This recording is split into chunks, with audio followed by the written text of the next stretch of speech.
What's up, guys? Mason the Brock Henderson here, and this is Gotham Season 3, Episode 16, These Delicate and Dark Obsessions.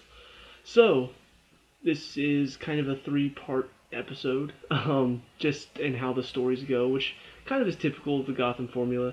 So, typical of my Gotham reviews, I'm going to tackle them one at a time. So first of all, let's talk about Bruce's story. Um, and this is kind of where I figured they were going to go with it.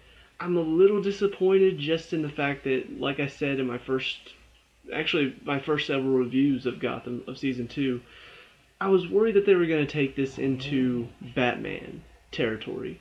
And while I don't necessarily mind that, at the same time, it feels like this show is more about Jim Gordon and his story and trying to clean up Gotham as a police officer. And so it's kind of followed him for the most part. So throwing in Batman into the mix just kind of takes focus away from him and says, "Oh, look, now it's Bruce's story too." And while, we did also kick off this show with Bruce losing his parents, at the same time, it's definitely gotten more focus on Jim rather than onto Bruce. So going into the Batman storyline, taking him to the League of Assassins and being trained there to become Batman, it just feels way too early, first of all, because, what is he, like, maybe 16, maybe 17? I'm pretty sure he wasn't trained that early to become Batman, unless this is just taking it in an entirely new direction, like he's going to become Batman, like as a late teenager or early 20s, which would definitely be very interesting. But I worry that story is going to take a lot of the focus away and really kind of taint the show into less of a, okay, this is the police trying to clean up Gotham, and become, oh, now it's Batman's turn, and now it just doesn't feel like the same story. But who knows? Maybe they'll do something interesting with this. But we see in this one he wakes up in a prison, and then guy comes up. I'm assuming this is probably going to be Ra's al Ghul, but he's a lot older than I expected him to be. But right now, according to IMDb, he's just called the Shaman, so not sure exactly if this is going to be Ra's or not, but I guess we'll see going forward. But of course, he lets Bruce out, but then Bruce is trying to escape, but then he can't, and so the guy gets him, and he's like, alright, let's go into your mind, takes him into his mind, and he gets to relive his parents' killing again. And it was kind of interesting, because, like, the little kid that was there, I'm like, yeah, actually kind of looks like him, and sounds a bit like him, too. But then all of a sudden we get a better close-up of him, and I'm like, oh, this is entirely different than him. Like, I don't know, it just felt like couldn't you have filmed that scene when he was younger and then bring up some of those and just kind of CG him into the scene? I don't know, I feel like they could have been a bit more clever than just getting a kid who kind of looks like him. But, yeah, that's a minor detail. But we see that according to the shaman, that apparently that's not just a memory, it's what's in his mind. He's never really left that alleyway mentally. He's still stuck there.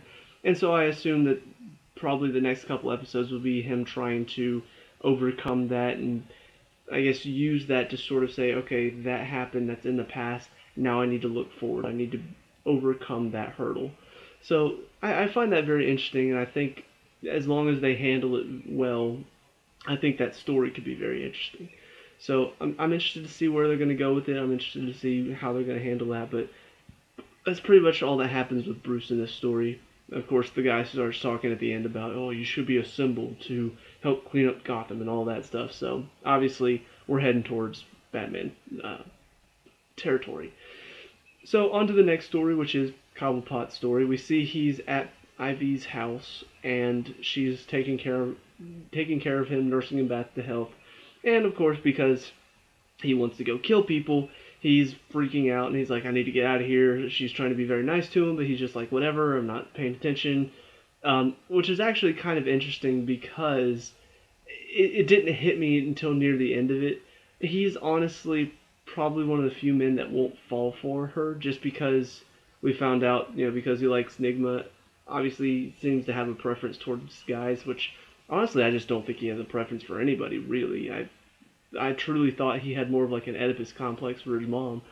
So I don't know. It just, of all the guys in the show, it seems like he would be the one least likely to fall for her charm, just because he's not the type of person to really fall for anybody. So I kind of like this little team up because he's not just being wooed by her, he actually has to learn to trust her because she helped him. So I'll be curious to see where they're going to take this and how they're going to handle their little, I guess, friendship. I don't really know if you could call it that. It's more like an evil team up. But I'm definitely interested to see where their story's going. But for this episode, we see he has one of his henchmen come and get him. And so he shows up, but of course, Ivy's like, I don't trust him. So he's obviously going to turn against Penguin, which he does. And so he's trying to sell Penguin to the highest bidder, but Ivy's there to help him, and so sure enough, she mind controls one of the guys, has him kill everybody else except for, I think his name was Gabe. And so Penguin has a chance to sort of say, are you going to be loyal to me? He's like, yes, yes, anything for you. And so he has Ivy sort of question him using her like truth-telling perfume, maybe. I don't know. It's like it controls them, and so she forces him to tell the truth. So it's almost like a truth serum, just some weird sort of roundabout way to think about it. But he finally reveals to Penguin what the reason why he was following him. It wasn't because he was loyal, it was because they feared him. He's like, fear and respect, and he's like, I didn't respect you either. And then calls him a freak who just used to hold an umbrella, which of course triggers a little side of Penguin's mind, which you could argue is a little bit freakish, but he goes on a rampage and just takes, I think it was a hatchet to him and just beats the crap out of him, slices him open. So yeah, that was pretty much how that ended. Ivy mentions that, Selena told me about a bunch of freaks from Indian Hill. Why don't you form an army of freaks if you're looking for one? So it looks like that's what they're going to go for next. Just trying to gather all of the experiments from Indian Hill and try to use them as a force to attack Nigma and Barbara and their group and try to take his revenge. So it seems like it's setting up for kind of an ultimate battle, which I'm really looking forward to, especially if they bring in a lot of these Indian Hill experiments. Some of them could be very, very interesting. So I'm looking forward to seeing who they're going to bring in and where that story is going to end up. But I assume it's going to be kind of intense. Onto the other story, which is Jim's story. We see that his uncle is still talking to him. It seems like his uncle can be trusted, or it could be trusted. But we see that he really is trying to take down the court. However, we also find out in this episode from Carmine Falcone that apparently his uncle was also the one that ordered the hit on his dad. So, of course, at that point, Jim doesn't trust him anymore and is threatening to kill him and then threatens to bring him in, but his uncle's like, you can't do that. And we do find out that while he does do the court's bidding, it's mainly just to kind of keep them at bay, try to buy himself time while he's trying to take them down from the inside. So I'm going to assume that Jim's dad probably wasn't the best person to trust, maybe.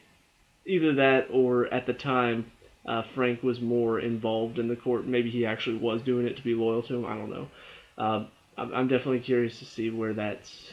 If we're going to find out any more about that now that he's dead. But he ends up killing himself at the end of it because he wants Jim to take his place on the court because he believes Jim has the ability to take them down from the inside because he thinks his course has run itself out. So shoots himself in the head, tells Jim to join the court in his place. And of course, this is leading to, I guess, Jim becoming a bit more hardened as a person and as a cop. I mean, you just learned that your uncle killed your dad and then your uncle kills himself in front of you. Yeah, it's kind of hard to watch. So we do see, though, at the end of it, Catherine calls him and says, we want you on the court. And he's like, okay, when are we going to meet? And so that's pretty much where that's going. He's probably going to join the court, and probably try to take it down from the inside. Also involved in this, we see that they're trying to bring in a weapon to sort of destroy Gotham. Which makes me wonder, now that we've seen, I guess, the League of Assassins that are about to train Bruce, I'm assuming they're going to be tied a bit more to the Court of Owls. Because we do see at one point the guy talking to Bruce is like, we've tried to cleanse the city of crime again and again, we've tried to start it over. And the court is talking about destroying Gotham again for apparently the third time. So I'm wondering if the Court of Owls is going to actually take the place of the League of Assassins in the show, or if it's like the Court of Owls is an extension of the League of Assassins. I don't know. But now all of a sudden the guy that has been chasing everybody around with his sword makes a lot more sense why he's such a badass. Speaking of that guy, we get a really awesome scene in this episode. Barbara is asked by Jim to kind of get her people together and look into a dock that he heard from his uncle the weapon's going to come into. So she gets there, she's questioning one of the guys who's used to work for Falcone, I believe, questioning him about what came into Dock 9C, whatever, and he, of course, is trying to avoid the question. But at one point, she, threatens his life. And so he tells her, it's right over there. She sees boxes with Indian Hill, insignia on it. And so they're like, okay, so we found it. They hear a noise. One of the guys goes over to investigate, and all of a sudden you hear slicing and dicing going on. And here comes the guy with the sword. I hope we get his name soon, because I don't really know if we've gotten it yet. At least I don't think. I'm about to look up on IMDb and see if they've given him a name on here. Because he's shown up quite a few times, and he's definitely a very interesting character in just how awesome he is. I'm not seeing him. Unless it's this Armand guy, but I don't think that's him. I don't know. That's probably not him. So maybe we don't know who he is yet. Maybe we'll find out later. Maybe this is supposed to be Ra's al Ghul. Possibly, because he is a bit younger, so maybe this is Ra's before he grew up. But for whoever he is, he's awesome to watch in action. They start shooting at him, and he just dodges and weaves, blocks a couple bullets with his sword, and just takes out 4 armed gunmen. Really awesome, just watching him slice everybody up. It was really, really badass scene. And then on top of that, the guy's like, no, I didn't say anything. Whoosh, head falls off, and I'm like, oh, that was awesome. Oh, yes. So, clearly this is a guy not to be messed with? I don't know. But clearly he is going to be kind of, sort of the main villain, as far as, obviously Catherine is the head person to take down, but I think as far as fighting goes, as far as, who are you going to take on, it's going to be this guy. I don't know if anybody can at this point. Maybe Jim could hold his own for a little bit, but this guy seems like he is beyond amazing at what he does. So, but a lot of interesting storylines to look at.